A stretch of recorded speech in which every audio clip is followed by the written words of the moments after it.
இங்க தைக்கவே பின்னாடி பக்கம் லைட்டா தைக்கணும். அப்பதான் சுருக்கு வராம நீட்டா வரும். இப்ப பாருங்கம்மா, இப்ப நானு கரெக்டா 1/2 இன்ச் அடிச்சிட்டேன். ஓகேங்களா? 1/2 இன்ச் அடிச்சதுக்கு அப்புறம் இதை அப்படியே திருப்பி இந்த ரன்னிங்ல, இதுதான் ரன்னிங்ல போறதுங்கிறது. அதாவது தப்பு வராம தைக்கணும்னா நான் தைச்சு காட்டுற முறையில தைச்சீங்கன்னா நிச்சயமா பிகினர்ஸ்க்கு தப்பு வராது. ஏன்னு கேட்டீங்கன்னா, இப்ப நீங்க இதை தைச்சு பேக் பண்ணி எல்லாம் மடிச்சு எடுத்து கட் பண்ணி எடுத்து வச்சிருவீங்க. அப்புறம் இதை தைக்கவும் நிச்சயமா தப்பு மாத்திட்டு வச்சிருவீங்க. வச்சுட்டீங்கன்னா நிச்சயமா தவறு வருமா, ஒரே பக்கமா பட்டி வந்துடும். அதனால அந்த தப்பு பண்ணிடாதீங்க. நான் என்னோட ஸ்டூடெண்ட்டுக்கு சொல்லி கொடுக்குற மெத்தேடு 1/2 இன்ச்ல அதே ரன்னிங்லயே போங்கம்மா. அந்த ரன்னிங்லயே 1/2 இன்ச் கொண்டு வந்து கரெக்டா கொண்டு வந்து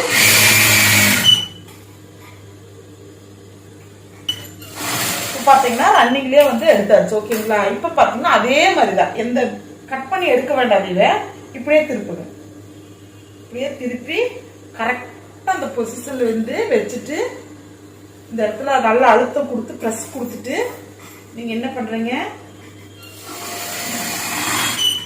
கீழே எட்ஜடி நல்ல கீழ் பக்கமா நல்ல எட்ஜில் போட்டீங்கன்னா பினிஷிங் ரொம்ப ரொம்ப நீட்டா வரும். இன்னொன்னு இதுல ஒரு டிப்ஸ் சொல்றேன். என்ன டிப்ஸ் கேட்டீங்கன்னா, பொட்டிக்ல வந்து என்ன பண்ணுவாங்கன்னா, முக்காவாசி பட்டி வந்து ஃப்ரண்ட் பீஸ் கூட இன்விசிபிள் மாதிரி, அதாவது பட்டி தைச்சதே தெரியாத மாதிரி தைப்பாங்கம்மா. ஓகேங்களா? பட்டியே தைச்சது தெரியாத மாதிரி என்ன பண்ணுவாங்க, உடம்பு கூடயே இந்த பட்டி அட்டாச் பண்ணி நல்லா அந்த அடிச்சு திருப்பி எடுத்துருவாங்க. பாத்தீங்கன்னா உள்ள பக்கமா அந்த பட்டியோட தையலே தெரியாத மாதிரி பண்ணுவாங்க. அந்த மாதிரி பண்ணாலும் நம்ம ரேட் நல்லா வாங்கலாம். அது பொட்டிக் ஸ்டைல். அதே சமயத்துல நிறைய டெய்லர் நான் பார்த்திருக்கிறேமா, நிறைய கஸ்டமர் வந்து துணியை கொண்டு வந்து கொடுக்கற போது இந்த தையல் பாருங்க, இப்ப நான் போடுற தையல் இந்த ஒரே ஒரு தையல் தான் போட்டிருப்பாங்க. இந்த ஒரு தையல் தான் போட்டிருப்பாங்க. நல்லா பினிஷிங் வரணும். பிளவுஸ் வந்து பாக்குறவங்க வந்து நல்லா தைச்சிருக்கிறாங்க, நல்ல பினிஷிங்கா சூப்பரா தைச்சிருக்கிறாங்க அப்படின்னு நினைக்கணும்னா ரெட்ரோல் அடி அடிச்சாதாமா அது பினிஷிங்காவும் அழகாவும் இருக்கும் பிளவுஸ். அது நம்ம ஒரு தையல் எக்ஸ்ட்ரா போடுறோமே, டைம் இழுக்குது அப்படின்னு நினைக்காதீங்க.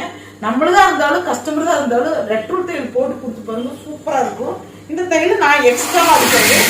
எல்லாருமே இந்த தையல் ரெட்ரோல் அடி அடிக்க மாட்டாங்க, ஒரே தையல் தான் கொடுப்பாங்க.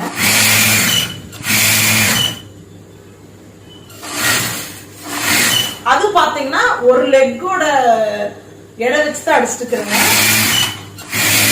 ஒரு லெக்கோட இதுன்னா இந்த 2 கைடு இருக்குது பாத்தீங்களா, இந்த 2 கைடுல ஒரு கைடோட அளவு வச்சுதான் நான் அடிச்சுட்டு இருக்கிறேன். இப்போ நாம தைச்சாச்சு. இதுக்கப்புறம் நாம பாருங்க, இப்படி சமமா வச்சுக்கணும். 2யுமே உள் பக்கமா வச்சுட்டு இது என்ன பண்ணணும், இந்த பினிஷிங்கா கட் பண்ணி எடுத்து வச்சுக்கணும்.